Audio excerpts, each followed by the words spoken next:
My Inner Knowing, empowering you to find your compass for the journey. We are dedicated to supporting you to rediscover and trust your natural ability to navigate life each day by sharing insight and experience through the lens of two professional communicators and their guests. We intend to prompt internal inquiry that supports all those willing to explore a unique path.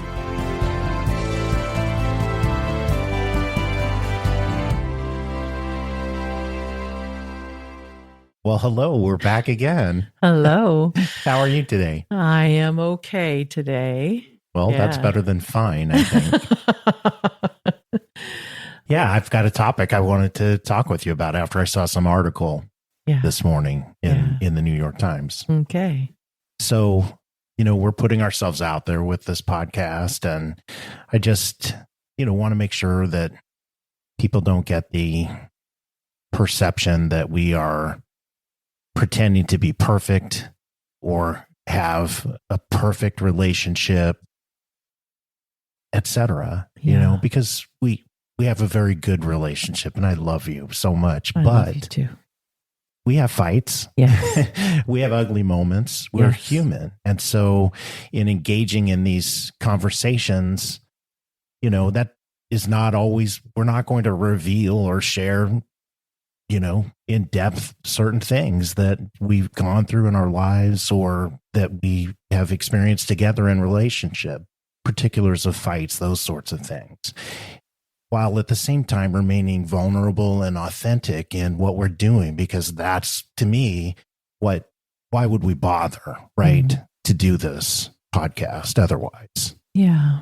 What do you think? I don't think it's an easy thing to answer. I think sometimes we probably will share details of fights that we think are times where we learned or grew. And then sometimes we won't because they impact other people in our family. Sure. And that's not ours, to share. I agree. I want people to experience the authentic, vulnerable, as best as we can be in any moment presence with each other. And yes, we both have been through a lot in our lives, our entire lives. as everybody who's listening, they may just not be able to recognize it. Or willing to talk about it. Right. With so much, I don't know, revealing, I guess is what I think about them. Our processes, our thoughts, our feelings, our reactions, the things that we did that, weren't so healthy, the things we still do that aren't so healthy. I think about, a comment that someone made to me a few weeks ago, after they listened, to one of the podcasts, just that it was comforting to hear other people like on this path of wanting healthy relationship and just not feeling like they had the resources available to them. And that, even just having the conversations was helpful. It just felt less alone. And I was like, that's such a nice thing, right? To not feel so alone when we're on the path. And sometimes on the path we will be, right? Because that's, my work is that piece. But to have other people on the path with us through all of its messiness and, I don't know exactly where that conversation's going, but I'm willing to risk having it because I want a more solid connection. I want to feel more safe, more grounded. I remember a comment that I used to make,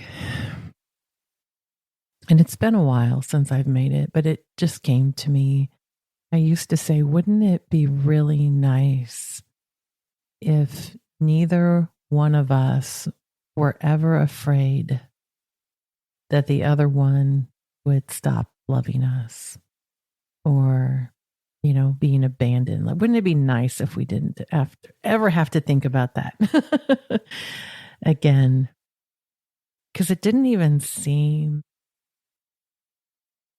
possible that amount of true safety. I don't mean the deflective, denying, living in fantasy piece. I mean like real, because even when we are telling ourselves I'm safe, when our body isn't really safe, it still shows, even if our thoughts are, I'm fine, everything's fine.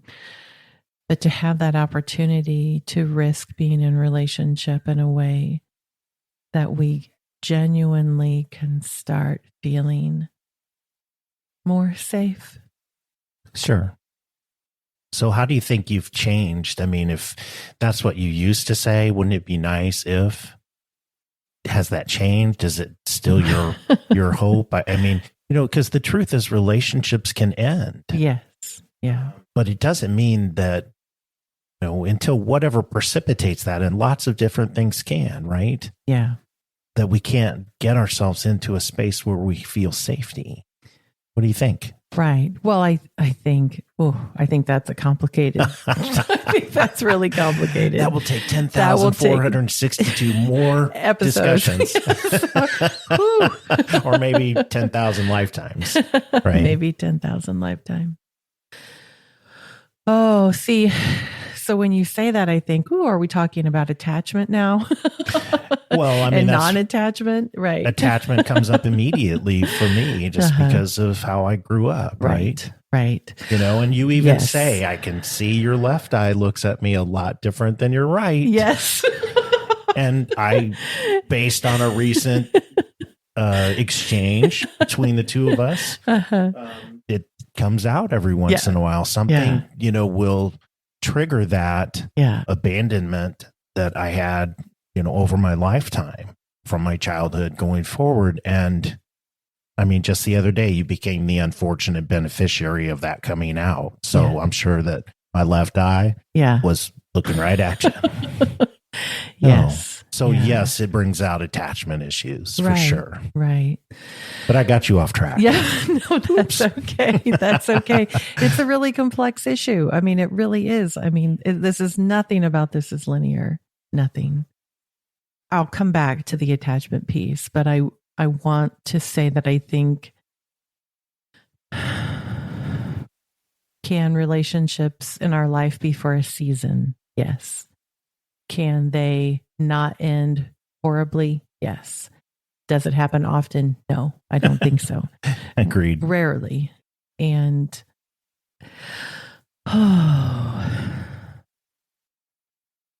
so I do think the attachment piece is connected to that. Because I believe we often get attached to the story of the relationship, of what the relationship we think is supposed to be, or what we're told it's supposed to be, regardless of the relationship. Sure. Intimate relationship, friend relationship, parent-child relationship, doesn't matter. There's a lot of story out there in regards to what a relationship should look like. I was just talking to a client about this the other day, how when I was married the first time, I mean, I literally believe, looking back, that the day that I got married, I stepped into a role that was a story that had been created over my lifetime. Sure. And I do believe genuinely that I did change who I was in certain aspects to make sure that I fulfilled that role appropriately. I didn't know it at the time. Of for course. sure. Right. But I can look back and I can see that clearly. So when I think about attachment and non-attachment in relationship, and this, I think can be very difficult for people to hear.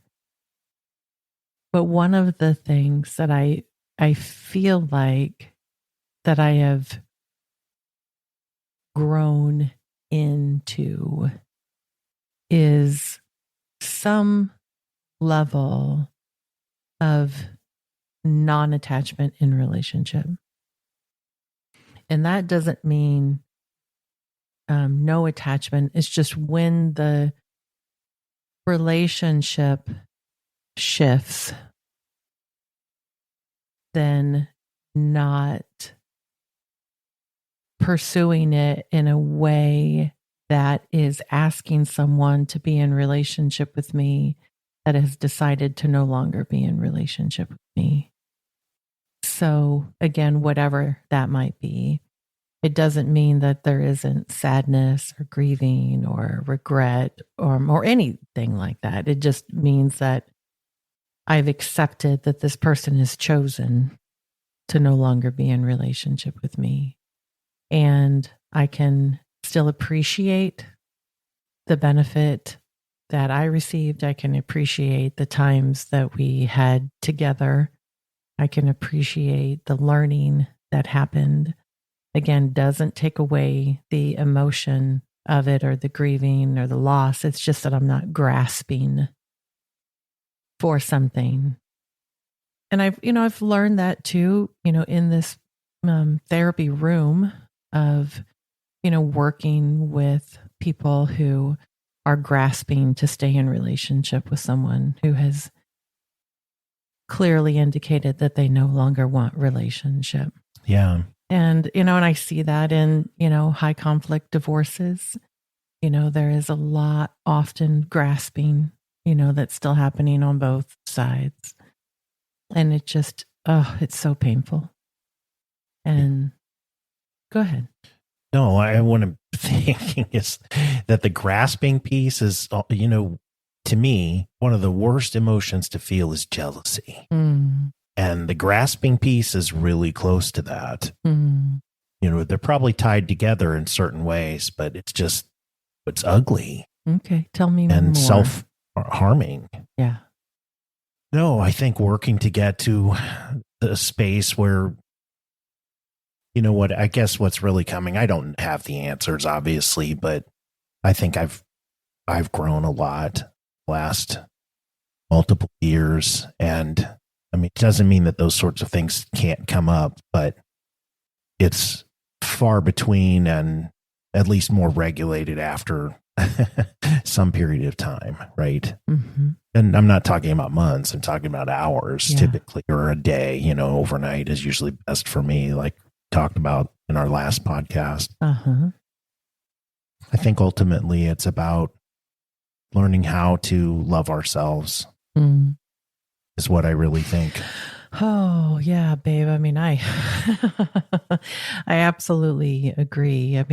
If we can see that we have value, just inherent, value, just because we are human and and alive. Oh man, I think that can be life-changing. It's just we didn't often grow up in that environment where, we inherently had value because we were alive. It was what we did or didn't do, right? Offered or, didn't offer. Yeah, or it didn't matter. Or didn't matter, right? But no, absolutely. Yeah. I think what I learned and still learning that loving me first, loving ourselves first. This is my learning. I'm not speaking for anybody else, but it makes us better in relationship if we can get ourselves to that point. And that helps avoid the jealousy and the grasping, those sorts of behaviors that can just render, just tear a relationship apart. Sure. And I think it's a fluid experience. Oh yeah. Right. Because I believe that I love myself more than I did 5 years ago, 10 years ago, 15 years, for sure.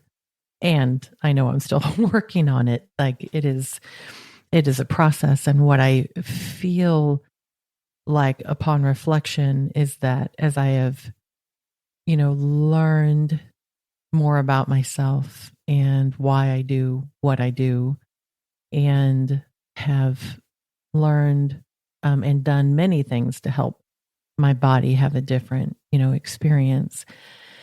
I feel like the best we can do, when you were talking about having that reaction, what came up for me was, improvement is less frequent, less intense, and it doesn't last as long. And I feel like, Agreed. Like that's the rest of my life. If I can get to that, right? I just a little bit less, a little less intense, and it doesn't last quite as long. Yeah. I mean, it goes back to where we started, which is we're not preaching perfection. Right. Right. And we're not, I'm about as, I'm pretty far from that. So I was about to say something disparaging, which I'm as far from that as you can get. That's not true. Correct. And which is a good example. But, Right. You said something earlier too about demonstrating authenticity and vulnerability in our discussions, and that it can hopefully help people feel less lonely. Right. And that's my hope as well. And just that brought a tear to my eye when you said it, and it's doing it now. And I don't know what that piece is about. It's probably all this talk about perfection and abandonment, attachment, etc. But what it made me think of was the Ram Dass quote about we're all just walking each other home. Yes. And that was always touching to me. And it's just because who doesn't want that hand, right, out there to walk us home together. Agreed. Ooh. Yeah, it's a lot. And, there's a lot of people out there that I'm sure feel the same way, similarly. But I guess what I'm trying to say is that the hand doesn't have to be an angel or somebody who's perfect. Some ideal. It's the fact that we're all human and we can all support one another, right? Yes, absolutely. If we are, willing to risk it being messy. Yes. Because I think often we don't want it to be messy. We want the fairy tale fantasy that we were taught, at least in our culture, to look for that, to want that, and do everything we can to make that happen. Yeah. I do want to go back because I don't want to not bring up and explain a little bit about your left eye and right eye. Sure. So it was really interesting. I don't know how long ago it was, maybe 5 or 6 years ago. I remember we were, having a conversation about something. I don't remember. And I know that I was aware that you weren't buying it, whatever it was that we were talking about. So much for my poker face. Yeah, you don't have one of those. And I remember being struck that when I was looking at you, that I could literally see that your right eye and your left eye were looking at me differently. And I could see ooh, it's going to make me emotional. You could see that your right eye so wanted to believe what I was saying. And your left eye was like, no fucking way. And, that seeing that conflict right inside of you. And I had never noticed that in anybody yeah. and anybody until that day. And then I remember, sharing that with you, and you were like, what are you talking about? And I was like, I'm serious. It's the craziest thing, but literally your right eye and I are having a very different conversation than your left eye and I are having. And then it was really interesting. About a year ago, I was having lunch with a colleague, and she had just done this brain spotting training, helping people with trauma. And she was so excited to talk to me about this, training, doing trauma work on one eye at a time because they held two different stories. And I was like, oh my God, I know what you're talking about. Yeah. And I, shared with her about that conversation that you and I had. And I know this is going to be really tempting for people to be like, I'm going to go look at my Yeah. when we're having a fight and look what are you and looking see at? what he, right. Why are you looking at me? Right. Right. Yeah. Yeah. I would suggest that you have that conversation in person first about, that this seems to be a physiological experience that we have that very few people, I think, know about or pay any attention to. But it is very interesting. And again, I think it shows, this conflict piece that happens in, arguments, and like which part of our brain and our body is going to be in charge right now. Is it the one who like desperately needs this connection to stay safe and secure, and this one who just wants to chuck you out the window, right? Like, and how difficult that must be for us, all of us, when we're in this place of feeling, ungrounded and not safe and, insecure and confused. And oh my goodness. So anyway, I wanted to share that because I didn't want people to be like, what in the heck are they talking about? Sure. No, well, I mean, if you just basics, and I don't claim to be a scientist or an expert or anything, but different sides of our brain, and my understanding is control the opposite side of our body. And so in your work with neuroplasticity, et cetera, you're trying to create new connections within the brain, new connections across the brain, side to side, front to back. And so it makes sense that you might see those sorts of differences. Sure. I guess it's subjective, but empirically evidence on the ground. Yeah, absolutely. Trying to help the brain be more, fluid in how it communicates, right? So that more of our brain can be involved in the process, whatever the process is, right? Not just a part of our brain. Yeah. Yeah. So something that comes to mind when you're talking about that experience and the complexity of all of us as human beings, right? Yes. Left eye, oh shit, and right eye, oh, I need you, I want you, Yes. Anyway, not we could have a whole talk about need you, right? Right. Yes. I need X from you, whatever. Yes. Anyway. Whew. All I was trying to get to was the really cool piece of artwork that you gave me. And I don't know where, who the artist is, where it comes from, but it's the two opaque adult couple with sitting back to back, obviously forlorn and angry. And then inside you can see two little babies basically, reaching for each other, facing each other while the adults have their backs to one another. Right. That is I don't know the artist either, but it was I believe a structure that was built at Burning Man several years ago. And I came across it online and found like an artist's rendition of the structure and then purchased canvases of that. Right. Yes. It says a lot. Yeah, it does. We can so be wanting that vulnerability and connection and safety, and then at the same time rejecting each other. Yeah. And again, not saying that this is simple or easy, just the reality of what we can do in our humanness. Sure. Well, it's why you have called it the journey. The journey. Yeah. And I say that damn journey. That damn journey. Because I so wanted and believed, after I started changing myself and becoming more aware to do X, Y, and Z, and suddenly I'd be all better. Right.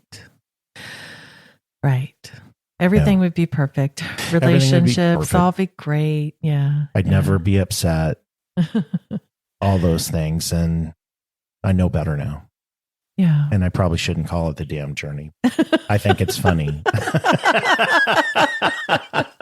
Well, I think it's just your true, right? Sure. At least for now. Well, and I do think that, we need on this, journey to being able to be in relationship with ourselves and, those people that are closest to us, we need some levity in it because it, I know sometimes, oh my gosh, I mean, I think back, 10 or 15 years ago when I was very, very in the process of trying to understand whatever this is that's happening in my life, that one day I was like, okay, like I can't do any more uncovering right now. I can't do any more discovery. I can't do any more trauma stuff. I can't do anymore. I can't do anymore because it was so much and it was so heavy. And so what I learned from me is when I am in those, the hardest places, that in order to survive it, that I have to move into a creative space, which really is no different than what we started this year. Like I needed this process to be okay. I needed to create. I needed to find more of my good edges, my positive parts. And it doesn't make everything else go away. But sometimes we have to create too when we're in this process of learning who we are. We need to go out and have fun, and we need to go walk barefoot in the grass, and we need to go be silly and take a day on the lake on a pontoon boat. Pontoon. That was so great. Oh, that was so great. Yeah. Yeah, renting that pontoon. That was such a great day. So we need that too. I don't want people to think that it has to be the heavy piece. We need this balance of, like the serious and the levity and, the realness and the humanness. And we just keep stepping forward. Yeah. Yeah. We just keep choosing to, okay, well, that was a lot. And we'll just keep going forward. Yeah. Because that's what's most important to me. That's what I realized, I don't know, the last few years, maybe longer, maybe 10 years ago, that the most important thing to me is healthy relationship, more than anything, truly. And I knew it on some level when I was younger. I just know it really clearly now. And so that's where my effort and energy goes. And, again, it's messy. It is. And it doesn't always work out like we want it to. And hopefully we can just keep learning from the experiences.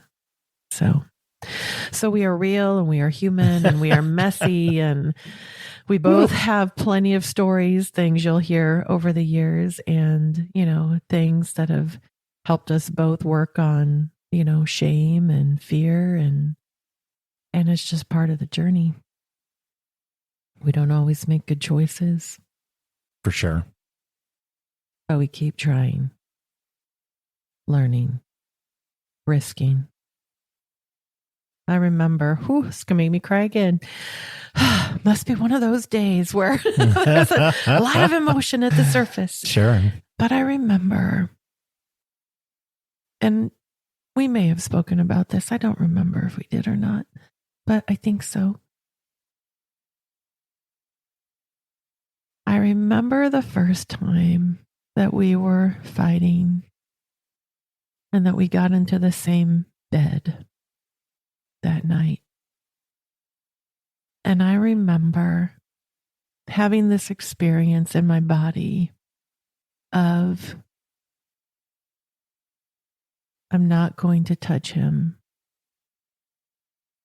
because I'm so hurting and I'm so angry. And that was familiar. Not with you, just in life. And then I remember having this conversation with myself, thinking, oh, you're going to do this again? You're going to do this same pattern? Yeah. This is what this relationship's going to be like? And then I remember very, very, Mm.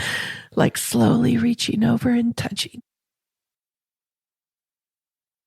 And I think when you touched me back,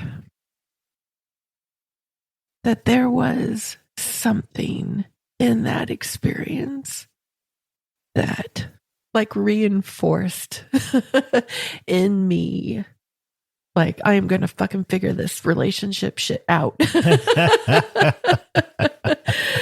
You know, I mean, maybe one of the most important things that you've done in our relationship. Well, I was brilliant and didn't know it, right? You were brilliant and didn't know it. Yeah, but reaching back. And so that's always now, you know, a part of the relationship, even if we are struggling. We always reach out. Agreed. And it's not easy. No. You know, getting past the I'm right. Yeah. I have to be right piece to, and it doesn't mean it's all resolved, No, but no. that, I don't know what you'd call it. Offer.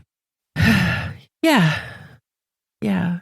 Like we know we're struggling, but we're in this together. We're just going to keep trying. Yeah. Maybe it's assurance. I don't know without being able to say the words because we're so into the ego piece. Yeah. Anyway, yeah. Yeah, definitely in the, you know, trying to not be in the ego piece, right? Or trying to say, I love you, even though I'm hurting, even though you're hurting. I don't know the answer. Can't have the conversation right now, but you are not alone. Right. We are not alone. Right. We are going to keep doing this together. And it's not avoidance because the conversations come back, right? I mean, we don't. Sure. No, I agree. Yeah. But that piece. Ooh, yeah, very important. Thank you for that, babe. Well, thank you for putting out your hand and continuing to walk each other home. Yeah. I love you. I love you too.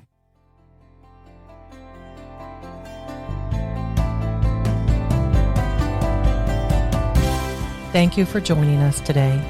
We are excited to explore life with you. We encourage curiosity, self-growth, and we strive to be more compassionate every day.